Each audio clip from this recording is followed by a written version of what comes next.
Game. Okay guys, dito na tayo sa prediction natin ulit. Miami Heat versus Detroit Pistons. Pasensya na, 2 days na walang prediction dahil nilagnat. So, nilagnat tayo. Hindi rin tayo nakabet ng 2 days. Okay guys, ayan. So, dito tayo, Miami Heat versus Detroit Pistons. So, standings muna.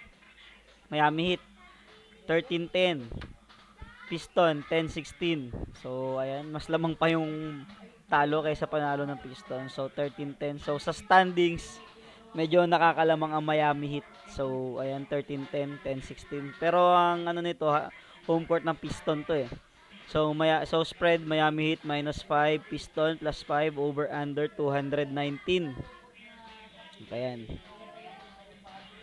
Home court nga pala ng Pistons. So, the advantage, home court advantage will go to Pistons. So, ayan. Health and availabilities, injuries. Miami Heat, si Nikola Jovic. Oh, malaking tulong yan. Pel Larson, saka Josh Richardson.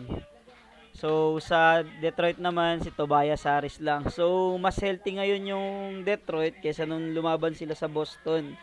Sino nakaraan sa Boston na sino ang wala sa kanila nun? Basta maraming wala sa kanila nun.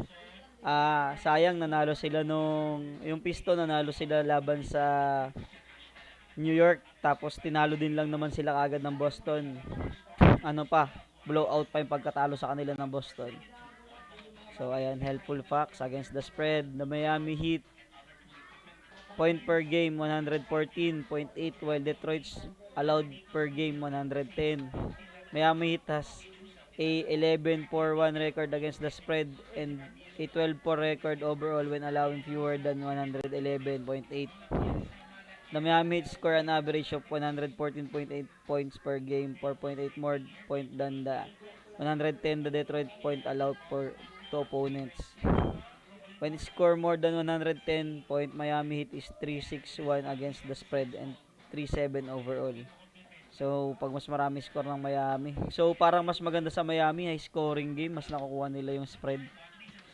So, ito naman sa Detroit, the Detroit Pistons per game, 111.8, while Miami Heat, points allowed per game, 109.8.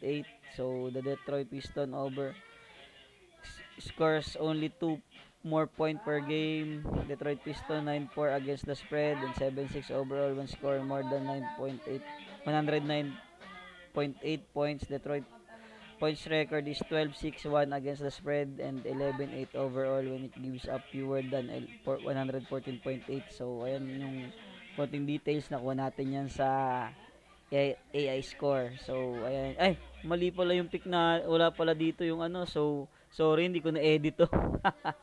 So, para sa akin, sasabihin ko na Miami. Miami -5. So, over under, wala tayo dito. Pero pakiramdam ko over. Pero, ayoko kasing tumaya ngayon sa over under. Laging naboboset doon. So, again, Miami tayo Miami, -5. Bakit Miami? Kasi favorite team ko yung Miami. And one more thing, kasi yung Miami medyo mas may lamang sila sa momentum kaysa dito sa Detroit. Yung Detroit kasi hindi makapagtuloy-tuloy ng momentum. From loss streak, nakakakuha sila ng isang panalo tapos natatalo ulit ng blowout. So, kumbaga hindi nila makuha yung rhythm. So, wala silang rhythm ngayong season. Mas gumanda yung performance nila ngayong season compare last season na sila yung pinakang kulelat. Pero yung rhythm wala pa rin sa kanila. Kumbaga, rebuilding process pa rin talaga sila or need pa rin nila ng much more improvement. While the Miami Heat, yun pa rin yung roster nila, malakas pa rin, medyo healthy naman ngayon. So, ang problema lang kasi sa Miami Heat na roster, yung health and availability nila tulad last season kung kailan naging playoffs doon nawala si Jimmy Butler kaya talagang binugbog sila ng Boston doon sa 3-1 series nila. Pero everything is well, everything is in good health. So hindi ko lang pakiramdam, prediction ko talaga maganda yung lalaroin ng Miami. Para sa akin, maganda yung lalaroin ng Miami. Hindi lang porket favorite team ko yung Miami, pero talaga maganda yung lalaroin ng Miami ngayon. Kapag kompleto yung player. Tulad na lang nung tinalo nila yung Lakers, talagang hindi nila pinaporma. Gravity. Napakalupit. Napakalupit ni Tyler Hero.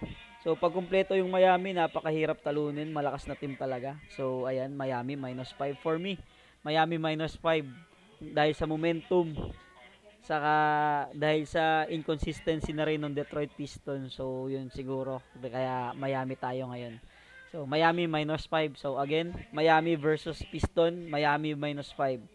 So for me over, pero hindi ko natatayaan yung over kasi wala boset sa over under, laging ano, parang tsambahan na lang kahit kayang i-over, puta baldugan. Kaya wag na lang tayo mag over under ngayon. So Miami -5. Yun lang tayo. Again, Miami -5. What's your thoughts about this? Please comment down below. Shoutout nga pala dun sa nagpasalamat sa akin, saka nagbigay ng balato nung nakaraan, nanalo tayo. So, thank you, thank you. So, ayan guys. Nga pala yung mga magbebet, bet in moderation. Lagi lang tayong magtira para sa pamilya. Wag nating i-bet yung lahat ng pera natin diyan.